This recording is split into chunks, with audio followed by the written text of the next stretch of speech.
देख यही भिडियो रे आमे गरिष्ठ साधारण गुणनीयक विषय जानिबा। तेबे एही गरिष्ठ साधारण गुणनीयक कौन?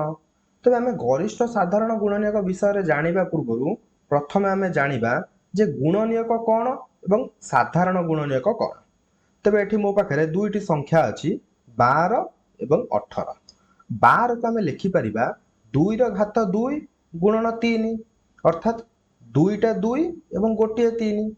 तेबे एही तीनोटी संख्या मानक मध्यरु जे कोनोसी संख्यार गुणफल बा जे कोनोसी गोटिए संख्या 12 र गुणनीयक हेबो। तेबे 18 को आमे लिखि परिबा 2 गुणन 3 र घात 2 अर्थात 2टा 3 एवं गोटिए 2। तेबे एही तीनोटी संख्या मानक मध्यरु जे कोनोसी संख्यार गुणफल बा जे कोनोसी गोटिए संख्या 18 र गुणनीयक हेबो। तेबे साधारण गुणनीयक किए हेबो? जे उभय रे थिबो 12 र गुणनीयक रे एवं 18 र गुणनीयक रे। तेबे किए अछि देखिबा। तेबे गोटिए 2 एवं गोटिए 3 उभय रे अछि। तेणु गोटिए 2 एवं गोटिए 3 12 एवं 18 र साधारण गुणनीयक हेबे। तेबे गरिष्ठ साधारण गुणनीयक किए हेबो? एही साधारण गुणनीयकर गुणफल अर्थात 2 गुणन 3 समान 6 जे कि 12 एवं 18 र गरिष्ठ साधारण गुणनीयक हेबो। ठीक अछि। तेबे सही परि मो पाखरे आउ दुईटी संख्या अछि 120 एवं 84।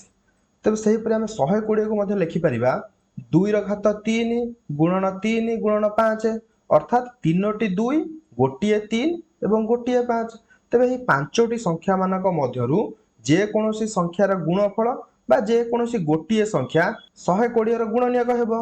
सही परि 84 को हम लिखि परिबा 2 र घात 2 गुणन 3 गुणन 7 अर्थात 2टा 2 गोटिए 3 एवं गोटिए 7। तेबे एही चारोटी संख्या मानक मध्यरु जे कोनोसी संख्यार गुणफल बा जे कोनोसी गोटिए संख्या 84 र गुणनीयक हेबो। तेबे साधारण गुणनीयक किए हेबो?